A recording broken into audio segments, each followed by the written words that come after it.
اطلاعات و نشریات، نوجوانوں اور کھیل امور کے مرکزی وزیر انوراگ ٹھاکر نے آج ایک پریس کانفرنس میں نیوز کلک اور کانگریس کو نشانہ بنایا۔ انہوں نے کہا کہ نیوز کلک کو چین سے فنڈنگ مل رہی ہے، نیوز کلک کو کروڑوں روپے دیے گئے، کانگریس نے ہندوستان مخالفین سے ہاتھ ملایا، جبکہ فری نیوز کے نام پر جعلی خبریں پھیلائی گئی۔ کانگریس ٹکڑے ٹکڑے گینگ کے ساتھ ہے۔ مرکزی وزیر نے یہ بھی کہا کہ راجیو گاندھی فاؤنڈیشن کو رقم ملی۔ اس سے قبل اتوار کو بھی مرکزی وزیر نے ٹویٹ کر کے کانگریس پارٹی اور اپوزیشن اتحاد پر حملہ کیا تھا۔ انوراگ ٹھاکر نے کہا کہ متکبر اتحاد کے لیڈر کبھی بھی ہندوستان کے مفاد کا نہیں سوچ سکتے۔ کانگریس کے سینئر لیڈر و قومی ترجمان میم افضل نے نوح میں یک طرفہ انہدامی کارروائی پر سوال اٹھاتے ہوئے ہریانہ کی منوہر لال کھٹر حکومت سے سوال کیا۔ انہوں نے گزشتہ روز میڈیا میں شائع اس سلسلے کی خبر کا حوالہ دیتے ہوئے کہا کہ حکومت نے نوح میں بلڈوزر کے ذریعے کارروائی کی، لیکن اس نے گروگرام میں اب تک کتنے لوگوں کے خلاف کارروائی کی جنہوں نے ایک مسجد کے نائب امام کو پولیس کی موجودگی میں پیٹ پیٹ کر مار ڈالا۔ اسی طرح ان عناصر کے خلاف اب تک کیا کارروائی ہوئی جنہوں نے گروگرام کے سوہنا روڈ پر اقلیتی فرقے کے لوگوں کی دکانوں کو جلایا اور ان میں لوٹ پاٹ کی۔ انہوں نے ریاست کی بی جے پی حکومت پر سوال اٹھاتے ہوئے کہا کہ ایک ملک میں انصاف کے دو پیمانے نہیں ہو سکتے۔ انہوں نے پنجاب و ہریانہ ہائی کورٹ کے ذریعے از خود نوٹس لے کر نوح میں انہدامی کارروائی پر روک لگانے کا خیر مقدم کیا۔ کانگریس لیڈر نے نوح میں تصادم کو ایک منظم سازش قرار دیتے ہوئے کہا کہ اس کا مقصد منی پور کی صورتحال سے توجہ ہٹانا تھا، کیونکہ اپوزیشن منی پور کے معاملے پر مرکزی مودی حکومت کے خلاف ایک آواز میں بات کر رہی تھی اور اس وجہ سے تعطل بھی تھا۔ ایسے میں نوح میں فرقہ وارانہ تصادم کے ذریعے اسے توجہ ہٹانے کی کوشش کی گئی۔ سپریم کورٹ نے بار بار مرکز اور بی جے پی کی زیر اقتدار ریاستوں کے حکام کو ہدایت دی ہے کہ وہ اشتعال انگیز و نفرت انگیز بیانات جاری کرنے اور تقاریر کرنے والوں کے خلاف فوری کارروائی کریں اور فوجداری دفعات کے تحت مقدمات درج کریں تاکہ معاشرے میں امن و سکون برقرار رکھا جا سکے۔ لیکن افسوس اس بات کا ہے کہ مرکز اور ریاستی حکومتیں ایسا لگتا ہے کہ ملک کی سب سے بڑی عدالت یعنی عدالت عظمیٰ کی ہدایت کو بری طرح نظر انداز کر رہی ہے اور اس پر ایک طرفہ تماشا یہ کہ مسلم اقلیت کے املاک، دکانات و مکانات کو نظر آتش کرنے اور انہیں قتل کرنے والے فرقہ پرست قاتلوں کو کیفر کردار تک پہنچانے سے گریز کیا جا رہا ہے، اور کسی واقعے میں اس طرح کے درندوں کو گرفتار کیا جاتا ہے تو بجرنگ دل، وشو ہندو پریشد اور ہندوتوا کی دوسری تنظیمیں مہا پنچایتوں کا اہتمام کرتے ہوئے مبینہ قاتلوں، حملہ آوروں اور لوٹ مار میں ملوث عناصر کی رہائی کا مطالبہ کرتے ہوئے پولیس کو دھمکیاں دینے لگتے ہیں۔ واضح ہے کہ ہریانہ کے موضع تگڑے میں مہا پنچایت کا انعقاد عمل میں آیا، جس میں بجرنگ دل، وشو ہندو پریشد کے قائدین، سرپنچوں اور بی جے پی کے سابق ارکان اسمبلی نے شرکت کی۔ حکام نے دفعہ 144 نافذ رکھا ہے، اس کے باوجود 700 سے زائد لوگوں نے اس میں شرکت کی۔ اسی پر اکتفا نہیں کیا گیا بلکہ پولیس کو الٹیمیٹم دیا گیا کہ وہ انجمن مسجد کے نائب امام حافظ سعد کے قتل اور مسجد میں توڑ پھوڑ کے ضمن میں گرفتار کیے گئے نوجوانوں کو اندرون 7 دن رہا کریں ورنہ ایک بڑا فیصلہ لیا جائے گا۔ انتہائی افسوس کے ساتھ یہ خبر دی جا رہی کہ مینیجنگ ایڈیٹر روزنامہ سیاست جناب ظہیر الدین علی خان کا پیر کی شام قلب پر حملے کے باعث انتقال ہو گیا۔ جناب ظہیر الدین علی خان کی عمر 63 سال تھی۔ وہ جناب زاہد علی خان ایڈیٹر روزنامہ سیاست کے خالہ زاد بھائی تھے۔ پسماندگان میں اہلیہ کے علاوہ فرزندان اصغر علی خان اور فخر علی خان شامل ہیں۔ نماز جنازہ آج منگل کو بعد نماز فجر شاہی مسجد باغ عامہ میں ادا کی گئی۔ ہزاروں ان کے چاہنے والوں نے ان کی نماز جنازہ میں شرکت کی۔ تدفین آخرت منزل دارالسلام روڈ پر عمل میں آئی۔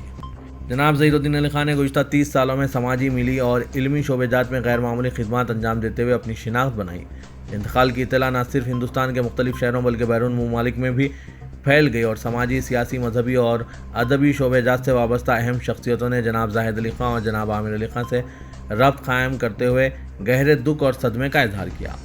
حیدرآباد کے ملی، سماجی اور علمی حلقوں میں غم کی لہر دوڑ گئی اور لکڑی کا پل میں واقع ان کی قیامگاہ پر لوگ پہنچ کر دیدار کرنے والوں کا تانتا بن گیا۔ جناب ظہیر الدین علی خان نے جناب عابد علی خان مرحوم اور جناب زاہد علی خان کی سرپرستی و رہنمائی میں سماج، بالخصوص ملت اسلامیہ کے غریب مسلمانوں میں تعلیم کو عام کرنے کا بیڑا اٹھایا۔ وہ سیاست ٹیکنالوجیز لمیٹڈ کے director, Abid Ali Khan educational trust, ادبی ٹرسٹ اور سیاست ملت فنڈ کے سیکریٹری تھے۔ علیحدہ تلنگانہ تحریک میں جناب ظہیر الدین علی خان نے غیر معمولی رول ادا کیا۔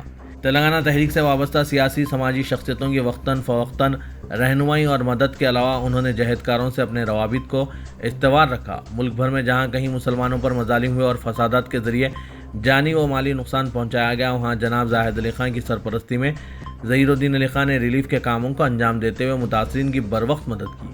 حیدرآباد اور تلنگانہ کے دیگر علاقوں میں پولیس کی جانب سے مسلم نوجوانوں کی ہراسانی اور دیگر معاملات میں بھی ظہیر الدین علی خان نے متاثرین کی قانونی مدد کرتے ہوئے انصاف رسائی کی مساعی کی۔ ملک کی مختلف سماجی اور جہدکاروں کی تنظیموں نے جناب ظہیر الدین علی خان کو مختلف عنوانات پر لیکچرز کے لیے مدعو کیا تھا۔ عابد علی خان ایجوکیشنل ٹرسٹ کے ذریعے اردو زبان کی ترقی و ترویج کے لیے اردو دانی زبان دانی کے امتحانات کے ذریعے 6 لاکھ سے زائد افراد کو اردو سے ہم آہنگ کیا گیا۔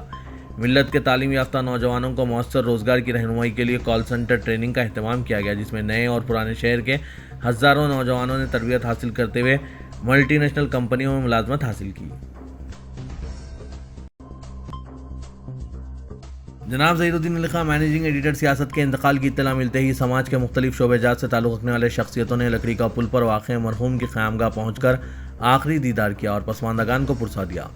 صدر مجلس اور رکن پارلیمنٹ حیدرآباد اسد الدین اویسی، صدر پردیش کانگریس ریونت ریڈی نے جناب ظہیر الدین علی خان کے انتقال پر گہرے دکھ کا اظہار کیا اور آخری دیدار کرتے ہوئے پسماندگان سے ملاقات کی۔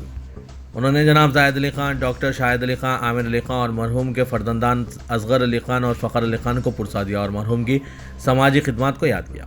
مختلف تنظیموں اور جماعتوں کے قائدین نے آخری دیدار کیا اور پسماندگان سے اظہار تعزیت کیا۔ قیامگاہ پہنچ کر پرسا دینے والوں میں سابق ایم پی جی ونود، سابق ایم پی مدھو یاشکی گوڑ، سابق رکن راجیہ سبھا وی ہنمنت راؤ، صدر نشین تلنگانہ اقلیتی کارپوریشن طارق انصاری، سابق ایم ایل سی فاروق حسین، نائب صدر پردیش کانگریس ظفر جاوید، سیکریٹری فیض عام ٹرسٹ افتخار حسین، مشتاق ملک، صدر تحریک مسلم شبان، کانگریس قائدین شیخ عبداللہ سہیل، عامر جاوید، محمد فیروز خان، عثمان Muhammad Khan, be R S قائد ارشد علی خان، امجد اللہ خان خالد کے علاوہ مختلف اخبارات اور الیکٹرانک میڈیا سے وابستہ سینئر صحافی شامل ہیں۔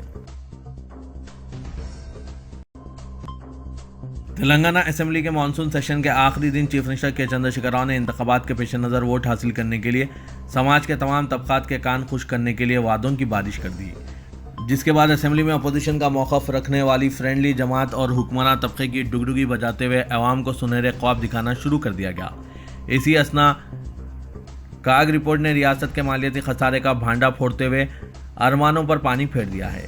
رپورٹ میں بجٹ مینجمنٹ کی بے قاعدگیوں کی جہاں نشاندہی کی گئی ہے، وہیں یہ بھی صاف بتا دیا گیا ہے کہ ریاست کی 50% آمدنی سرکاری ملازمین کی تنخواہوں، پینشن اور سود کی ادائیگی پر خرچ ہو رہی ہے۔ اس کے علاوہ ریاست کے قرض میں ہر سال اضافہ ہو رہا ہے۔ تلنگانہ حکومت نے سال 2020-21 کے مقابلے میں سال 2021-22 میں 16% زیادہ قرض حاصل کیا ہے۔ سی اے جی نے انکشاف کیا ہے کہ 31 مارچ 2022 تک تلنگانہ حکومت نے جملہ 3,21,000 کروڑ روپے سے زیادہ کا قرض حاصل کیا ہے۔ اس کے علاوہ حکومت نے سال 2021-22 میں سود اور قرض کے طور پر 19 کروڑ سے زیادہ روپے ادا کیے ہیں۔ اس کے ساتھ ہی ریاستی حکومت نے مختلف سرکاری اداروں کو 1,35,000 کروڑ روپے سے زیادہ قرض حاصل کرنے کے لیے ضمانت بھی دی ہے۔ سی اے جی نے اپنی رپورٹ میں ایک اور حیرت انگیز انکشاف کرتے ہوئے بتایا کہ ریاستی حکومت پر آئے قرض پر اقساط اور سود کی ادائیگی کے لیے نئے قرض حاصل کیے جا رہے ہیں۔ اس کو مالیاتی نظم و ضبط کو شدید دھکا قرار دیتے ہوئے تنقید کا نشانہ بنایا گیا اور الزام عائد کیا گیا کہ ریاستی بجٹ کے حساب کتاب میں بڑے پیمانے پر الٹ پھیر ہے۔ چیف منسٹر تلنگانہ کے چندر شیکھر راؤ نے جناب ظہیر الدین علی خان مینیجنگ ایڈیٹر سیاست کے انتقال پر گہرے دکھ اور تعزیت کا اظہار کیا۔ تعزیتی پیام میں چیف منسٹر نے کہا کہ جناب ظہیر الدین علی خان کا انتقال اردو صحافت کے لیے ناقابل تلافی نقصان ہے۔ چیف منسٹر نے جناب ظہیر الدین علی خان کے ساتھ تلنگانہ تحریک کے دوران اپنی وابستگی کا اظہار کر کے تلنگانہ تحریک کے دوران ان کے اہم رول کی یاد تازہ کی۔ چیف منسٹر نے پسماندگان سے تعزیت کا اظہار کیا۔ گورنر ہریانہ بندارو دتاتریہ نے جناب ظہیر الدین علی خان کے انتقال پر گہرے دکھ کا اظہار کیا۔ انہوں نے اپنے پیام میں کہا کہ ظہیر الدین علی خان کمزور اور غریبوں کے کاس کے لیے ہمیشہ جدوجہد کرتے رہے ہیں۔ وزیر داخلہ تلنگانہ محمد محمود علی نے جناب ظہیر الدین علی خان کے انتقال پر گہرے دکھ کا اظہار کیا اور اپنے پیام میں کہا کہ جناب ظہیر الدین علی خان کے کارنامے ہمیشہ یاد رکھے جائیں گے۔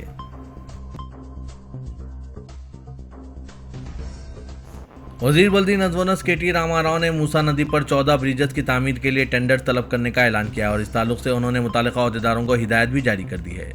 سنگ بنیاد تقریب بہت جلد منعقد کی جائے گی۔ وزیر بلدی نظم و نسق جنہوں نے شہری مسائل کی یکسوئی کے لیے وزراء اور متعلقہ عہدیداروں کے ساتھ 64ویں سٹی کنورجنس میٹنگ منعقد کی، عہدیداروں سے کہا کہ وہ ملٹی لیول پارکنگ کے لیے بھی منصوبے تیار کریں اور اس مقصد کے تحت GHMC کے حدود میں سرکاری اراضیات یا خانگی اراضیات کی نشاندہی بھی کی جانی چاہیے۔ تلنگانہ میں 3 ایڈیشنل ڈائریکٹر جنرل پولیس کو DGP رینک پر ترقی دی گئی ہے۔ اس سلسلے میں حکومت نے احکام جاری کر دیے ہیں۔ CV آنند، راجیو رتن اور جتندر کو ترقی دی گئی ہے۔ سی وی آنند فی الحال کمشنر پولیس حیدرآباد کے طور پر خدمات انجام دے رہے ہیں، جبکہ جتیندر داخلہ سیکریٹری ہیں۔ پولیس ہاؤسنگ کارپوریشن کے مینیجنگ ڈائریکٹر کے طور پر راجیو رتن خدمات انجام دے رہے ہیں۔ گزشتہ سال نومبر میں سی آئی ڈی کے ڈائریکٹر جنرل گووند سنگھ، دسمبر میں مہندر ریڈی اور اس کے 2 ماہ بعد اومیش سبکدوشوے، جس کے ساتھ یہ عہدے مخلوع ہوئے تھے۔